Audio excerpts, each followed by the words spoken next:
So today's session is working with high impact intermediaries and community colleges.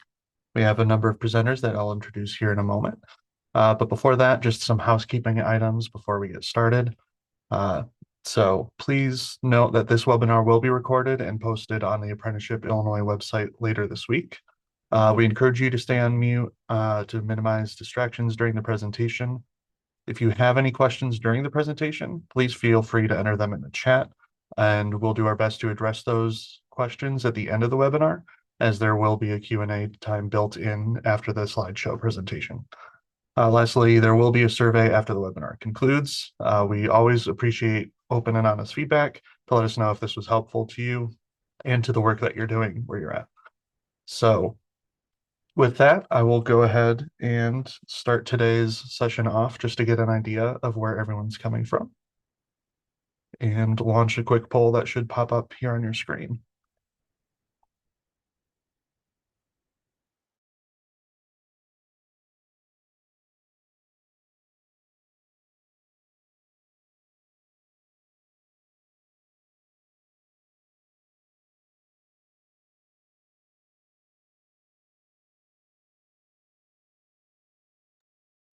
Got a lot of Title I and other stakeholders present. Fairly even spread between the regions, a lot from Chicago and Northern Illinois, but good representation from the rest of the state. Go ahead and end that poll. Share the results with everyone so you can kind of see who's here in attendance too. So just as a kind of recap of today's session, the 60-minute webinar will showcase community colleges that are going above and beyond for apprentices through case management services, back to school guidance, wraparound supports, and registered apprenticeship sponsorship. College representatives will discuss unique opportunities and challenges that come with building a registered apprenticeship with a post-secondary institution and provide expert tips on how to maximize partnerships for successful outreach and high-quality program development. So I will hand it off to our speakers to introduce themselves and a little bit about what they do in their respective colleges. Great. Well, thank you so much, Jordan. We want to first start by welcoming everyone and thank you for spending your lunch with us today as we talk about working with high impact intermediaries, particularly community colleges. We know we've got a lot to tackle in the next 60 minutes, so we want to start off by giving some introductions. And so my name is Danielle Kuglan-Sego. I am the manager of Project Higher Ed, which is the apprenticeship department at College of DuPage. College of DuPage is located outside of the Chicagoland region. We serve about 27,000 students at our college. And I've been working with apprenticeship for about 5 years now in the role specifically at COD, but I was doing workforce development prior to that and have been working in a variety of roles of higher education that have really kind of led me to this opportunity where I get to work both at the college and within our community serving our local employers. So with that, I will turn it over to my colleague, Corey, who will introduce himself. Thank you, Danielle, and good afternoon, everyone. I see a couple familiar names and faces, so glad you're in here and keep us all honest. But no, pleasure to be here. Serve as the Executive Director for Workforce Solutions and Work-Based Learning for City Colleges, District of 7 community colleges spread throughout Chicago, representing 66,000 students. So myself, many years in higher ed and partnership development, most recently 3 years dedicated more in the apprenticeship and work-based learning space. So happy to be here and happy to connect and introduce Amy. Hello, I'm Amy Densmore. I'm the Director of Apprenticeships at Parkland College in Champaign, Illinois. So we're in the east central part of the state.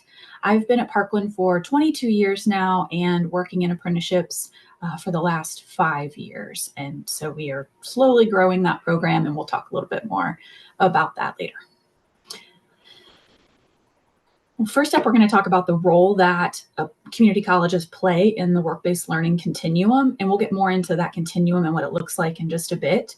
But the registered apprenticeship program means that the Department of Labor has given it their gold seal, their stamp of approval, and that is what we consider the gold standard in work-based learning programs. So community colleges can serve anywhere from being the RTI provider to the providing the entire spectrum of services, from developing the program, managing the Department of Labor registration process, overseeing all of the training. So there's a lot of different roles that community colleges can play in this, and usually it's something you're going to grow into, right? So we certainly started as an RTI provider, probably didn't even know we had apprentices in our classes, and now we provide all pieces of this continuum. So we work with K-12, secondary, post-secondary. As we've seen CTE classes become reduced in the high schools and middle schools over the last 30 years or so, there's more and more of a need for career exploration. What does an industrial maintenance tech do? What does a nurse do? And so starting in younger and younger is making a huge difference in helping students understand the vast array of opportunities available to them. Because likely if they don't have a family member who's serving in a position like this, they don't necessarily have any idea what that occupation might do. So we have career fairs and field trips, classroom speakers, service learning opportunities, and then we go from awareness all the way up to training, which is apprenticeship. So along this spectrum, as the student gets a little bit older, gets more invested in the program, we're going to see things like job shadowing, possibly performing small projects for an employer to get connected to the work that way, maybe having a mentor in that industry. And then we start getting into volunteering, dual enrollment courses, different types of paid employment, whether it's an internship or an externship. And then we can transition into the pre-apprenticeships, internships, clinical sites, that kind of thing, as the student gets older and gets closer and closer to college age or working full time.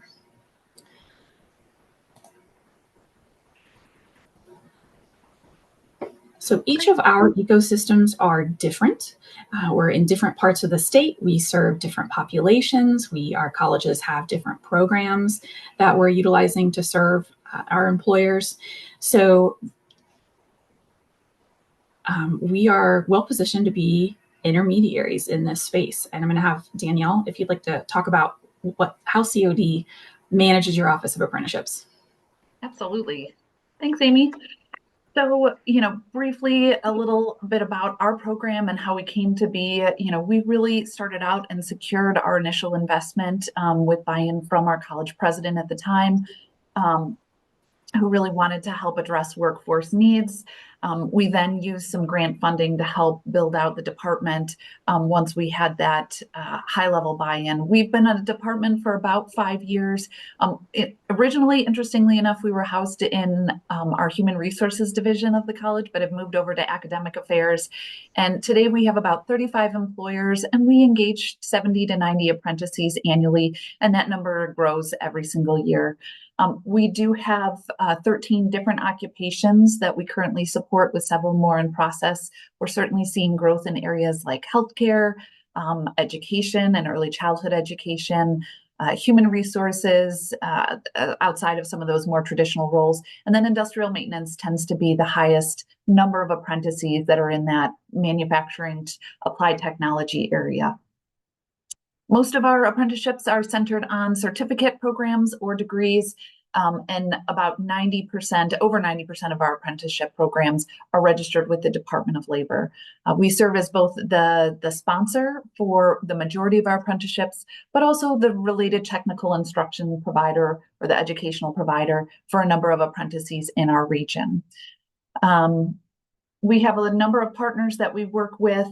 So we like to work with our national best practice partners like JFF and AIR. And then some of the other partners in our space are the German American Chamber that we work with, as well with ICAT. So that's sort of a new partnership for us. And a unique piece about our program, I think, is that each of our students are provided a case manager that gets direct support, really helping to bridge that gap between work and training. So we also are working this year to implement a financial literacy training program and have a first 90 days on the job structure. A huge focus for us is retention and student success and completion. And so that really, I think, it comes out through that student support that we provide through our program. So I will turn it over now to Corey to talk a little bit more about what his program looks like at City Colleges. Thank you, Danielle. And as we know, the state of Illinois is a great, proud apprenticeship state. And I think as we're demonstrating here, our programs have some similarities, but also some differences. And even though Danielle's not too far away from Chicago, appreciate some similarities and some differences as well, even with our close geography. So very similar, kind of around the same time frame. We've been doing work in the pre-apprenticeship and trade space as long as we've likely existed, but around 2018 is when this intentional collaboration around the non-trades apprenticeships, particularly in our area, kind of launched. Huge driver of that was Chicago Apprentice Network.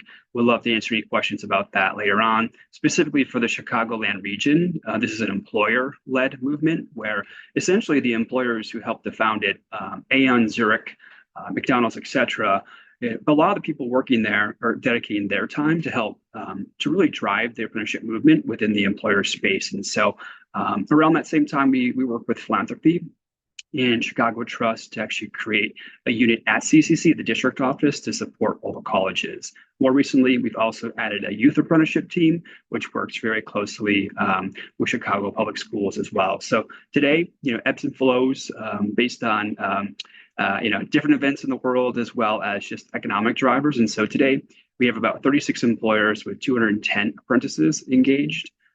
Industries, many of them are very similar to the ones that both Danielle and Amy will mention. I think for Chicago, we've had a great success in the tech sector. And so cyber, help desk, networking, software development has really been one of our largest areas of growth in the last 3 years. Again, this list kind of changes. This is the most current list, but I think at last check, we're probably close to 36 different career pathways that at some point we may have had an employer or two who are working on a specific program. And so again, that kind of changes each year. As far as very similar to Danielle, all of our programs are education aligned, really run the gamut as far as from one term. So I know we sometimes refer to that as our 15 to finish, so kind of traditionally that last semester, all the way up to 3 years. Our apprenticeships are registered and not. At the current time, most of our apprenticeships that are registered, which make about 50%, are actually employer registered. And so we kind of have acknowledged and are working toward that for CCC to be the holder of those standards going forward. But to date, a lot of our employers have driven that. And we'll talk about that a little bit later. As far as process, again, very similar to Danielle's, whether we find the employer or the employer comes to us, for example, through referral, through CAN, really just, zeroing in on what that career pathway is. Our first check is always, do we have these existing program or do we have to stand it up? Will we register it or not to come out of the gate? And then from there, just working through the technicalities and technical pieces to kind of build out the program.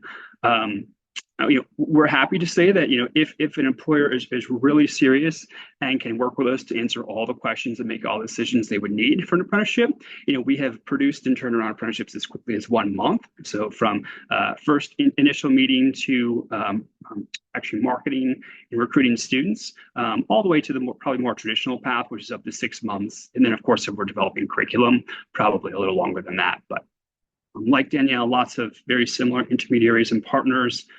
Chicago Apprentice Network, obviously our local workforce board, DOL, etc. And then again, very similar in student supports. We try to maintain that every apprentice has staff support. That's either through just traditional staff, or we've been experimenting more with a specific role as a workforce development coach. So not an advisor, not a career coach, but a very specific workforce development coach who is working specifically with students doing work-based learning or learn opportunities. And then some of our partners, we have larger cohorts, are then partnering with a third-party provider, for example, 1 Million Degrees, just for a little added layer of support as well. So I will toss it back to Amy. Thanks, Corey. Parkland's been in the apprenticeship world intentionally for the last 5 years. 2019, we became a DOL sponsor. We had a dean who has since retired who heard about apprenticeships and thought it was just the greatest thing and it was the future of workforce. And we didn't quite know how right she was until about now. So we have evolved. I started working a few hours a week. Under that dean, I added to my regular job to figure out what apprenticeship is and how Parkland can implement that into our offerings. And then that's grown week by week, month by month, until here we are, July 1st, Parkland created the Office of Apprenticeships, which is under our new Workforce Development Division. And then my directorship came along with that. And we are very excited to be hiring some staffing, just waiting on some grant funding to come through. I'm sure you all understand that. So we have about 50 employers who are engaged in 8 occupational areas with 130 apprentices. And about 80 of those are registered with the Department of Labor. So the others would be considered work-based learning students since they are not in a RAB. We have a variety of programs. We have some branded programs that I've included in this. So we have a Ford Asset program, AGCO technician training, Case New Holland technician training. So those are included in these. They are registered apprenticeships. And then we have some in the non-credit side as well. So that's been the most fun part for me with so many years in the community college, is to take off that hat and to look at it from the employer's perspective. Oftentimes employers don't care so much about a certificate or a degree or completers as we do in the community college world. They just want to train someone to have the competencies that they need so they can get to work. And so while Danielle and Corey mentioned more education aligned programs, ours tend to focus on just the competencies that the employers want. Ideally, they complete a credential at Parkland, absolutely, but that doesn't always meet the need. So that's been a bit of a challenge that we've faced, and Danielle's going to address some other challenges later. But most of our RAPs they're all 1 to 4 years, and roughly 65% of those folks do earn AAS degrees of the 130 we have enrolled. So to start the process, we have somehow an employer has contacted us, or we've interacted with them in some way, and they've expressed interest in training programs. And then we'll usually have a long conversation for a needs assessment. And that's my favorite part, because we learn when an employer has a large population of non-native English speakers. That's an opportunity for our adult education department to help and possibly provide an on-site ESL course. We're also providing Spanish for supervisors for industry-specific language and terminology so that they're able to communicate and help increase safety in their environment. So once we've determined that an apprenticeship is the right fit, we'll identify the occupation, find a match with the Department of Labor, and start that DOL registration process. I call it concierge services that we're providing, because we, right now, since I'm a department of one, I start that process, I finish it, I register the apprentices, I support them through their program. So they get this very specific support that is outside of the pathway a traditional student would follow going through our admissions department and assessment, and kind of navigating that on their own. So we do have some similar sponsors. JFF, call them my BFFs at JFF. They're wonderful, wonderful folks there. And we have a diesel apprenticeship registered through Fastport. They specialize in TDL. So one great benefit of having another agency be the program sponsor is that it is less work for the community college staff, but we still get to be the RTI provider. We are very close with our Illinois WorkNet Center, it's our LWIA 17. Those folks had some apprenticeship expansion funding and hired a navigator a few years ago. And so the navigator and I work together week to week and navigate workforce development and bringing new employers on board and providing training and events and that kind of thing. So it's a really great partnership. And then I think I mentioned all the other support services we provide, except possibly the tutoring for assessment prep, because when someone's taking a college level class, we still have to make sure that they meet those placement requirements to take the course so they can be successful in it. Many of the folks we work with have been out of school for a number of years, and they may need some refreshing in math, or they may not have the reading comprehension ability, and it could simply just be because it's been so long since they've been out of school. But we provide whatever support services might be needed to get them to that next level on the pipeline to enroll in an apprenticeship.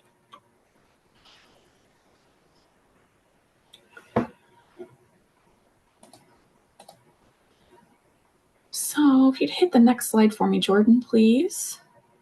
Talk about how community colleges are high impact intermediaries. And first of all, I want to give credit to Jennifer Foyle for this great graphic.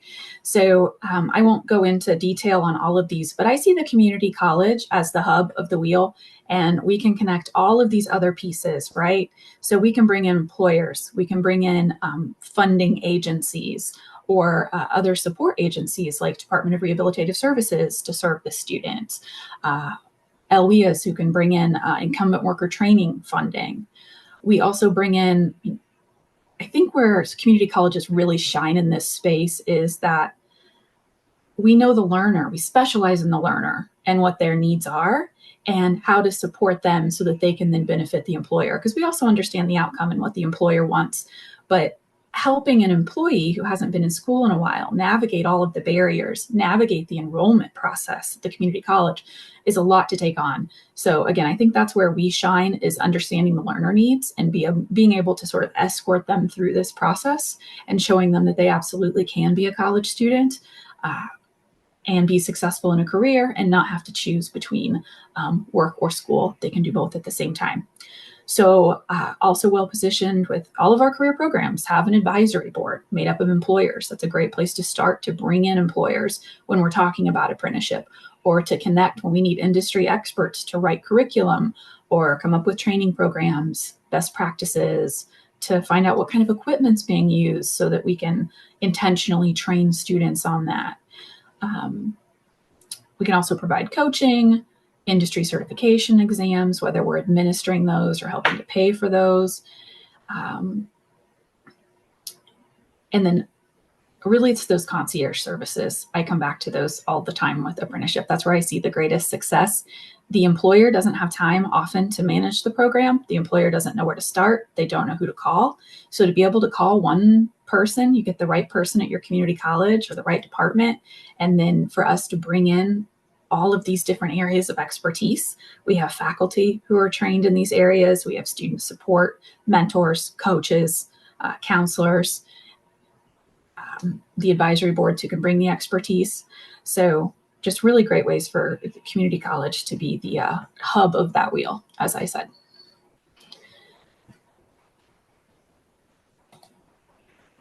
Next slide, Jordan. Thank you.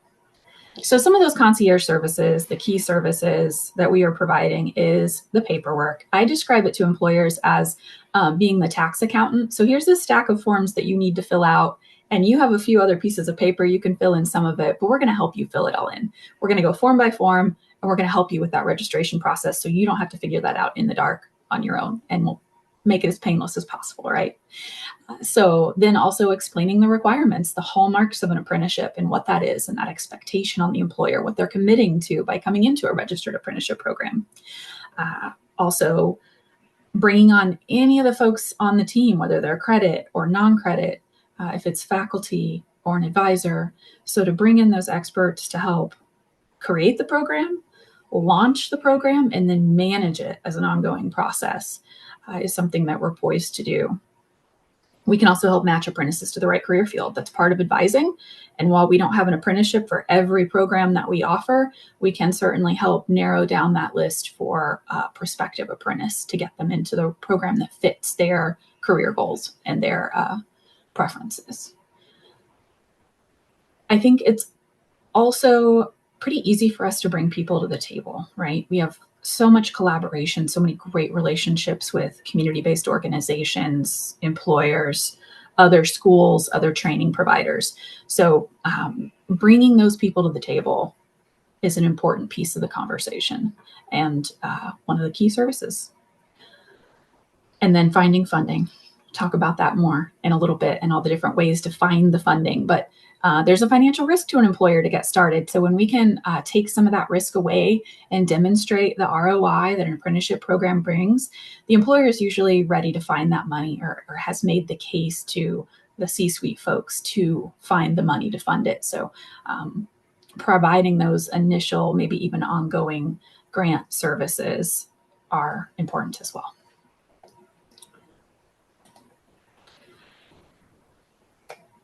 So RTI, this is one of my favorite things, taking that hat off, right? So when you sit down with the employer and find out what the competencies are, I do my best not to talk about credit hours, not to talk about certificates or degrees.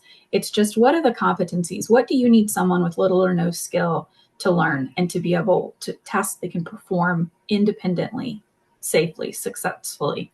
And so determining what those are, and then the best way, the most affordable and the quickest way to offer them. Employers often don't want a 16-week class. So that gives us an opportunity on the non-credit side to stand up something that is shorter, more intense, more specific to what that employer may need. That isn't our 16-week 3-credit-hour class. Also, determining the career pathway. Some careers require licensure, accreditation, health professions especially.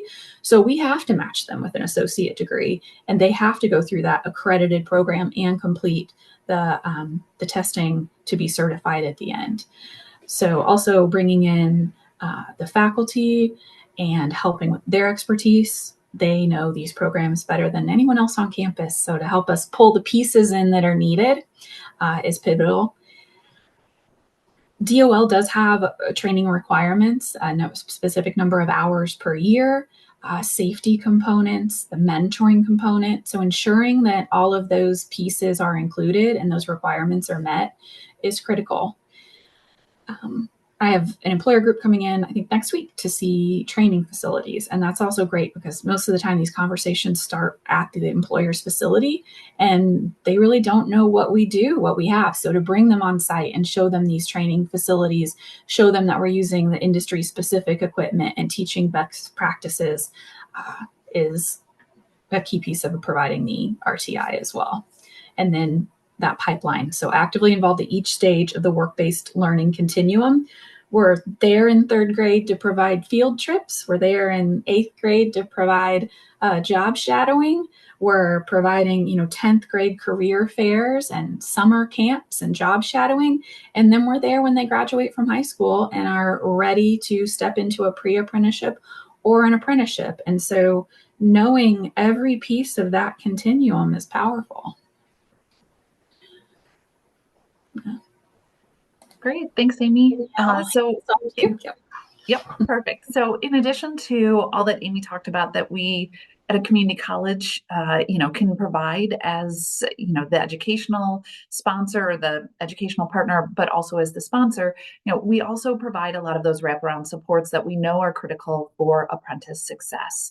And so these things are often baked into the fabric of the community college that exists already, and it's really allowing those apprentices to tap into it and alleviating some of that burden off of the employer from carrying the weight of being able to support their employee in all of these ways. And so the community college is here to help with that. And so here's a number of ways in which we as community college partners have some of these services pretty consistently.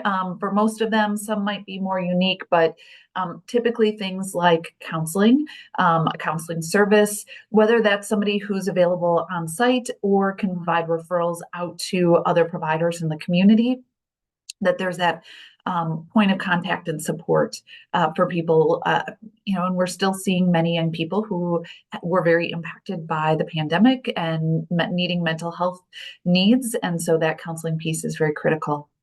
Tutoring, is something that all community colleges have in some way or form, and we are able to then help make those referrals and get people connected and have access to those free tutoring to help them be successful in the training. And so that's really the benefit of a community college, is that you're not only getting the training, but there's all these pieces around it that really ensure that there's success happening. And if somebody struggles, because that happens, and we know it does, that we can help utilize the resources available on the campus to help them be successful.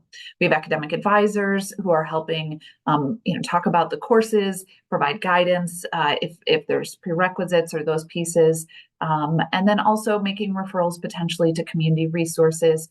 A unique piece that we have at College of DuPage is that we have a case manager, although I know a number of other programs in the state also have that case manager, but really serving as a conduit between the on-the-job learning and the training that's happening in the classroom, and providing some really intentional career coaching between those areas. And then also those referrals, whether it's things we have on campus, like a food pantry, maybe it's a laptop loan program or a hotspot loan program. If there's access to transportation, public transportation, or gas cards, different things that the college either has or can help provide referrals within the community too, that we provide for our employer partners. And that really speaks to the retention and success of our apprentices in the program.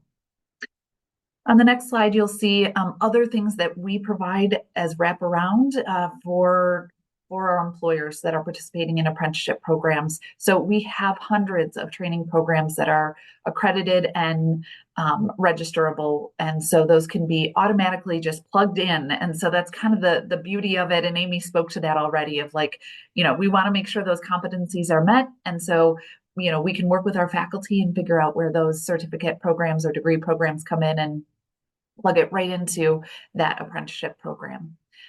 We also make sure that the DOL registration process can be more efficient.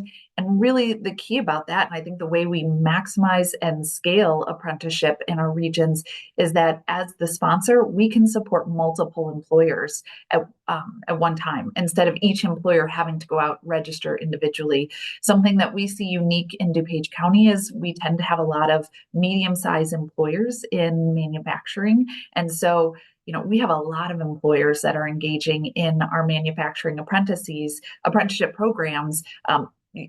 Amy might see fewer employer partners, but maybe more apprentices going through them with a big partner like, a Caterpillar that might be in the area that would have a number of apprentices. And so we can really help scale and maximize when we serve as the sponsor. And then it's a benefit to the employer. And you've already heard Amy talk about how we can sit down with them and help them save time on completing all of the paperwork, the documentation, and really saving that employer a lot of effort on their part to make sure they're able to implement the program. So on the next slide, we'll see that there's some, I think we jumped ahead. Where are we here? Sorry. No, that's okay. So it's opportunities of colleges. We talked about that one. So RAPs, it should be RAPs at community colleges. Okay. So we're going to talk about some of the opportunities and the challenges that come with RAPs. And so unique opportunities with community colleges. So things that we can offer that is sort of outside of that. If you want to go up a few more, Jordan. What am I on slide? The slide number? 20. 17. Please. 20? Yep. Thank you. Apologies. No problem. So things like pre-apprenticeship. And so we know that we've got partners, for example, at Elgin Community College that have a really great model on pre-apprenticeship. They're able to share that information with other community colleges. And so now others can utilize that model and help build out pre-apprenticeship programs and help build that talent pipeline. Assessing business culture for readiness. Amy, do you want to add anything to that kind of unique opportunity that a community college can provide? Thank you. Sure. So many employers are hurting for people, right? They need employees and can't get them. And so sometimes the employer isn't ready for an apprenticeship. They're not ready for that next work-based learning step because they want to keep doing things the way they've always done them, and it doesn't work anymore.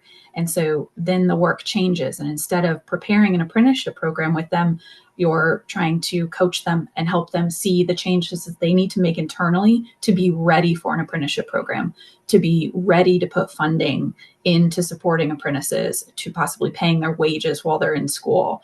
But that can be a really big leap. And sometimes the employer's not ready. So you kind of put them on the back burner, continue to work with them, and then move on to someone who is ready. And sometimes it may be someone in the same occupation, the same career field. So having that employer see someone else get their model up and running can also make that process go a little quicker. Thank you. Another opportunity that we have that a community college could offer to the apprenticeship program is mentorship. So having training to help support mentors be successful in their role as a mentor. So oftentimes mentors on the job may not have, they have the technical knowledge, but do they have those foundational people skills to be able to talk with somebody from a different generation, or to be able to help understand somebody's learning style and how they might have a different approach to understanding what's happening on the job site. And so being able to provide some training for mentors that would allow them to be successful, more successful in that role, is something that a number of community colleges will also provide. For our next one, Corey, I believe you're going to talk about building the future pipeline for apprentices. I can do that. Yeah. And so I think, just following what Amy and Danielle have already mentioned, collectively, and I think in the last section of this, that we will talk a lot about collaboration and just really what it takes for all of us to be working together to build the future pipelines for apprentices, particularly through pre-apprenticeship work and other. Yeah, I'll touch more on it in the last slides. Great, thank you. Other places where community colleges really come in is that connection with the Post-Secondary and Workforce Readiness Act. And that's something that's happening in the high schools, and there's more and more happening around career endorsements in the high schools. And so community colleges being able to understand where they fit into that and then help make that bridge to the workforce for those young people coming out of high school. We provide that wraparound support and case management that you've heard about. Other places where we come in are places like, we call it NIWIC, is the acronym, the Northern Illinois Workforce Coalition. And that's a regional collaborative in the northern part of the state where community colleges sit down together and figure out how do we work together to make it easier for employer partners. So that, if we have one Northwestern Medicine healthcare system, but they want to work with a number of community colleges because they have locations throughout all of the Chicagoland area, how do we help make that an easier relationship for those employer partners? Corey, anything you want to add on that? Okay. And then the ICCB Apprenticeship Learning Community. So that's something that's also happening with community college partners, is that monthly, practitioners who are working in the community colleges are getting together, talking about topics, being able to further our knowledge and understanding of the apprenticeship space. And so therefore helping be able to scale statewide, be better informed, sharing best practices. And so we're really communicating. On the next slide, though, we will acknowledge that there are certainly some challenges. And so we want to also, recognize that there are things that we could be doing better, or maybe some places where you've hit some roadblocks or some barriers. So, not every community college in the state has dedicated staff for apprenticeship. Each one has different models and approaches and levels of understanding. And so we know that that's different based on where you're at and what that looks like for the college.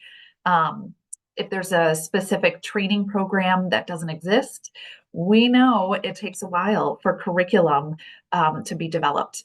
So I think right now for us at the college, if we're looking to add an academic credit program, we have a deadline coming up in about 4 weeks in which we have to have that curriculum submitted to our committee. It goes through committee to committee to committee, goes to ICCB, it goes to all the accreditation body, and then it circles back, and then we hopefully have it in time to get it on the books for it to be available by next fall. So we know that takes time and there's a lot to it. But the beauty is that we do have non-credit areas that can often plug in and help bridge that gap while you're waiting for something to become approved through the credit side of the college. There might be lack of communication or knowledge of the right players, of who's involved. And I will say, certainly I've heard of the shuffle. If people have heard of I called, but then I got passed to this person and then they sent me here, and man, I ended up in a circle right back. So places like what Amy's doing with her concierge approach, where, it's one stop, where they're really being able to help serve that employer. And I know Corey's doing that at City Colleges, and we're working to pull together all the partners here at COD so that we can make that an easier process for our employers to navigate, for our local AWEA partners to navigate, so that people know who to go to. Other things that we have in here, it's bureaucratic. So we know that we are government, and it can take a while to get a legal signature on a document or to have all the stakeholders approve something. The bullet that's not showing up is that there has to be internal buy-in, and that we have to have a level of understanding and alignment that runs from the faculty who run the program to administrators to the staff and practitioners all across the board. And then different model, let's see, and when community colleges register programs, they accept a lot of responsibility with that, and that can be burdensome, especially with a limited staff. So we recognize their challenges. We know it's not perfect. We certainly hope that there's some ways we can address that and help in whatever ways we can have control over. And with that, I'll turn it over to Corey to talk more about strategic alliances. Thank you, Danielle. And I promise I will whip through these remaining slides in 3 to 4 minutes, so we have a robust amount of time for Q&A. I hope, and it looks like not a lot of our community college colleagues are here, which is a good thing, because hopefully this message is new to a lot of folks, and we would definitely love to help digest some of this and kind of dig in deeper. So, so we're going to pivot a little bit. So we talked, the majority of the session about really how community colleges are poised to deliver on this work, and in many cases we are. I think we have definitely heard the charge, the responsibility, and the importance of this work throughout the state.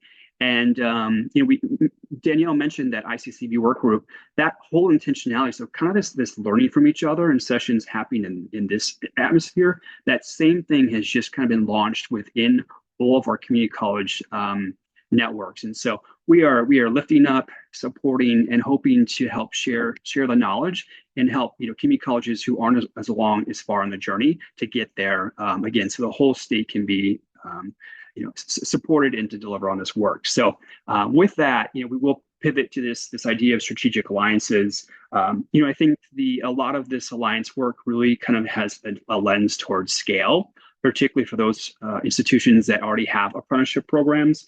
I think sometimes the word scale can turn folks off, but I think when we say scale, it really just means more of our residents having the ability to participate in these transformational career experiences that truly lead to seamless transitions, right? So we're getting folks to these doors, and then through this process, they built a network, they built their skills, they built the relationship with the employer, and so the transition is easy for them, easier, really put them on that upward economic mobility. So that's really the root of all the work.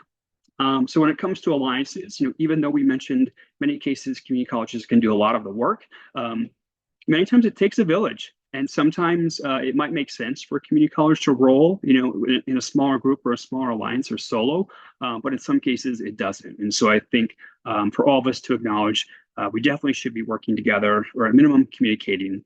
And so these are really the parties who we've identified and think are probably familiar with a lot of individuals who really are the key players in the apprenticeship space throughout our state. So we want everyone at the table, when it makes sense.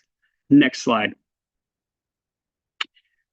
As we've mentioned throughout this whole process, each community and how this looks in each community will be completely different. It really will reflect the uniqueness of each area and region, how institutions work with those different institutions, the amount of resources, the geography, the populations, and most importantly, the industry. So a lot of these things will be driven by outside forces, but the importance is just that we're connecting the dots and working together. So stakeholders, again, will look very different based on all those things I just mentioned.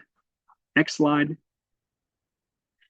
Again, kind of who's at the table. We find that some of the key drivers of the apprenticeship are the community colleges and LWIAs. A lot of us are just in the position to do so, kind of taking programs, providing that white glove service, et cetera, from start to finish. Obviously, employers, and then the other partners that are listed there as well, both economic development organizations, our funders, support organizations, government, et cetera. Next slide. So then when we think about situations that might be that call for definitely an alliance, then rule clarity becomes a little bit more specific. And so in these three kind of columns, you'll see that if this is a workforce alliance for apprenticeship, the different roles are very specific to help everyone work together collaboratively, everyone to kind of take a lead on what they do best. And so I think many times when we're in alliances, community colleges will kind of lay a stake and say, we are definitely the training expert. Sometimes we have to step back and not try to be everything to everyone. And so I think in that situation, definitely our biggest role is that training provider.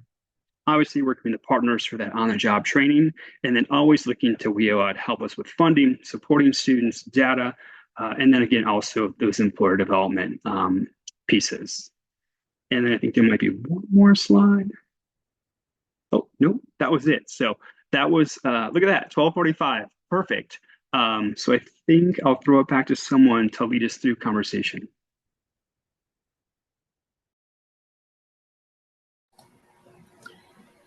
I do see a question in the chat. Can ESL classes or entry-level computer classes be part of a RAP, or rather be a better fit for pre-apprenticeship programs?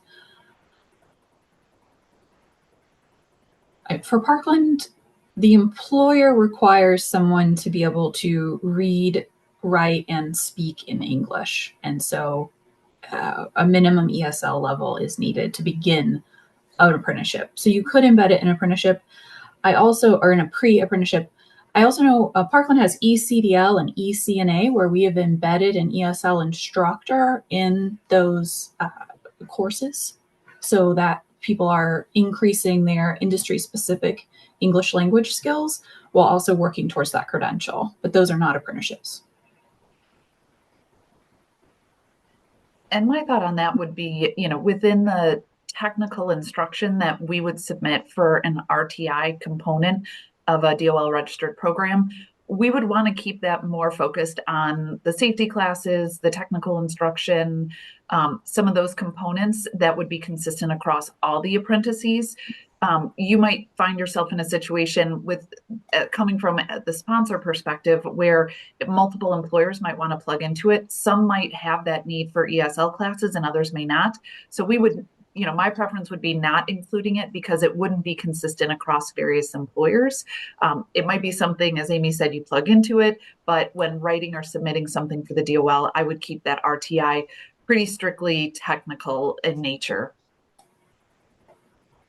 I'll just add quick for CCC, how we're treating that is through newer career bridges, kind of in a pre-apprenticeship space. And then definitely, I would say another area of need and growth for at least CCC would be pre-apprenticeships. I think we really kind of wanted to roll out the gate with a lot of apprenticeships. And now that we have established apprenticeships, some registered or not, we can now use a funnel, and we now have something beyond the pre-apprenticeship so that individuals who are in the pre-apprenticeship have something to aspire. So that pre-apprenticeship space is where we got to start to go deeper. And the second part of the question about entry-level computer classes, I do have 2 RAPs that include a basic computer skills class, and the apprentice has the option to place out of that. They can do a competency exam and maybe not take the class and still get credit for it. I see there's another question about supports for students with disabilities who could participate in apprenticeship, who might be participating in apprenticeship programs. I can certainly speak to, at the college, again, we have an embedded in office, we call it access and accommodations. So they're helping to provide some support around access and accommodations for our students in the classroom.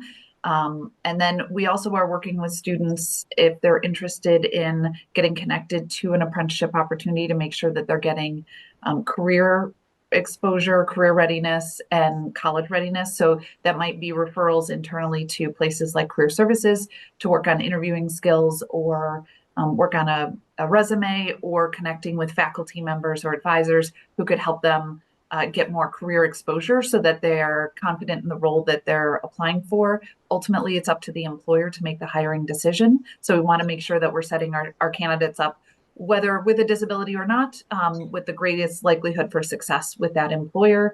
And then when it comes to them being, on the job, we typically don't have particularly anything that we're doing necessarily that's related to that student getting accommodations, but we are taking care of anything that happens at the college campus. And we do know that we have students with disabilities who are a part of our registered apprenticeship programs.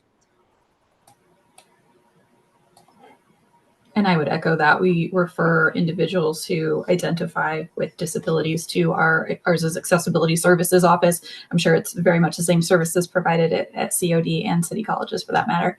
And then I do sometimes connect that individual to Department of Rehabilitative Services to see they have a counselor as well as funding to support a variety of aspects of an apprenticeship, whether it's paying for training or providing accommodations, adaptive equipment, that kind of thing. Ditto to all, and I think all of us also, this work again is rooted in equity, and so I think it's our role to advocate for our students and remove some of those challenges. And so I think through programs like this specifically, we help to do that. So ditto to all the services they mentioned are the same.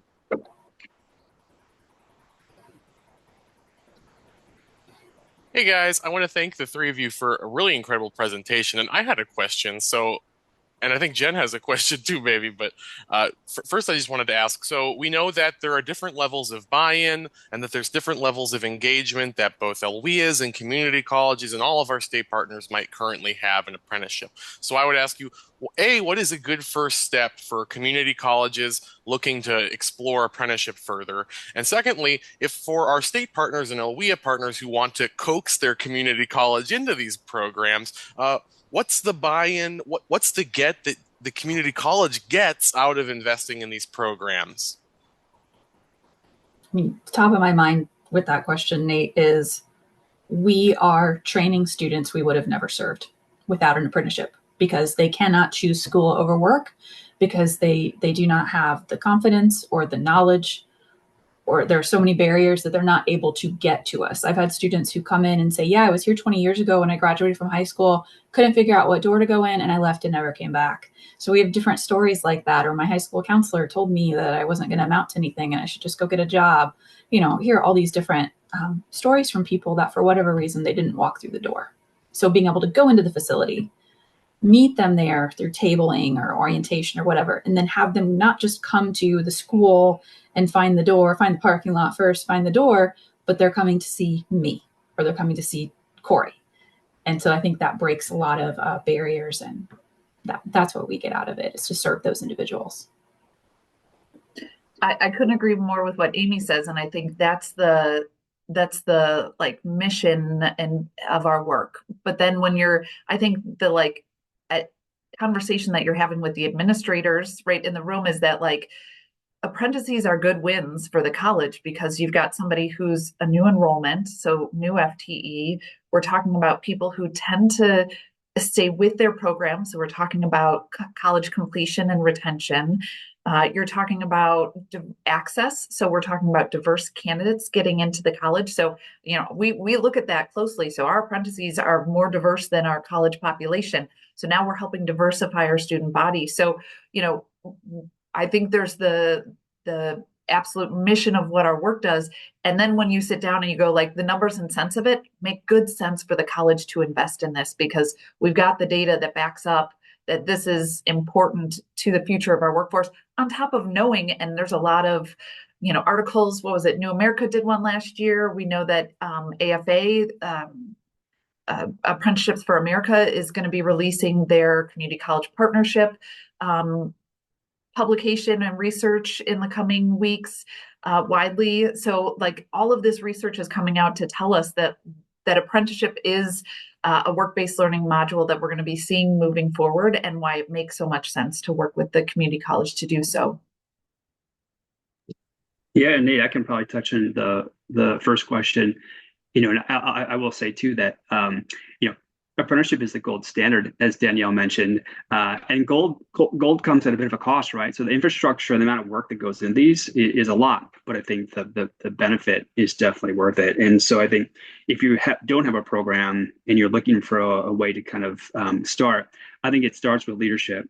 And I think if you probably might want to dig into your institution's strategic goals, because I bet somewhere in there is not just that we're developing the citizens and the students, but there has to likely be some economic development driver and piece in there. And so truly for us, City Colleges, one of our pillars is economic responsiveness. So how are we responding to labor market and helping to build the economy of Chicagoland. And so for us, helping the employers do that is kind of a win-win. So it helps us deliver on that piece of the strategic vision. So in that respect, it was very easy to walk, kind of work backwards to show like how this feeds into that specifically.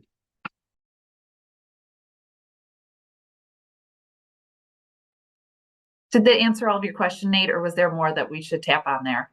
I thought that was really excellent and great. Okay. And then I would just say first steps, baby steps. Somebody is at this meeting today, either at NWIA or a community college, and they want to strengthen this partnership. They want to start building that infrastructure, start flexing those muscles. What's a good first step?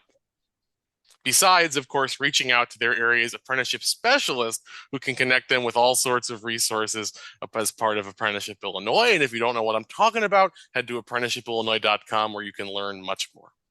That was a perfect plug right there. Nice job, Nate.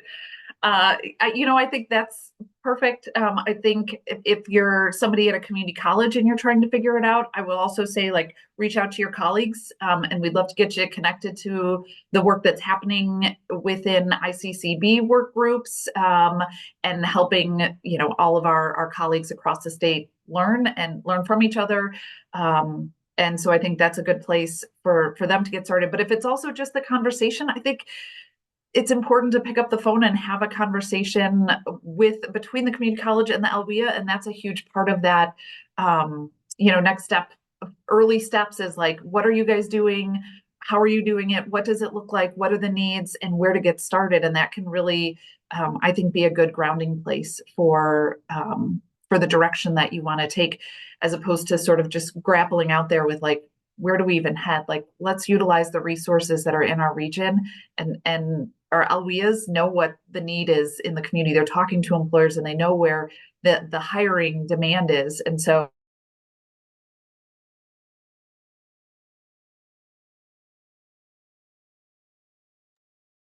Danielle, I believe you may be frozen.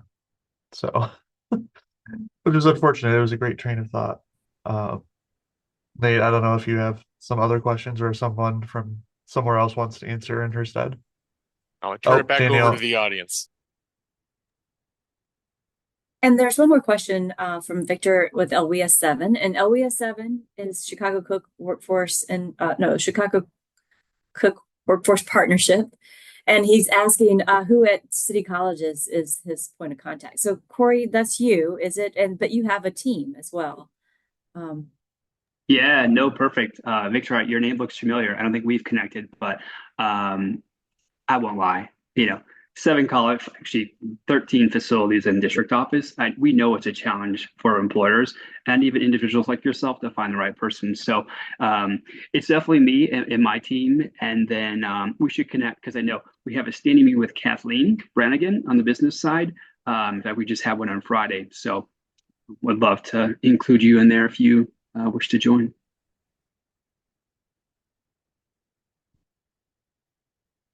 Thank you. Any other last minute questions before we wrap up for the day? Comments from the presenters? No, thank you all for the time today. And I feel fairly safe speaking for my colleagues to reach out if there's something we can do to help. We've all been wherever you are on this journey, unless you're ahead of us, that is. So if we can help, just let us know. Yes, Thank you and all thank you again. guys. Yeah, I just wanted to say thank you all because there's so much. Corey, you said it takes a village, and you all at the community colleges are figuring this out, and you have so much embedded infrastructure already built to make this successful. So, but I know it didn't come easily, that you all have really worked to make this happen. So thank you for doing the work. Great. As a reminder, this will be recorded and the slideshow will be posted along with recording this on apprenticeshipillinois.com. So that should be up later this week. If you want to revisit this or share this with people who weren't able to attend, there will be a short survey just to let us know how we did as well. And everyone else, have a great day and thank you so much.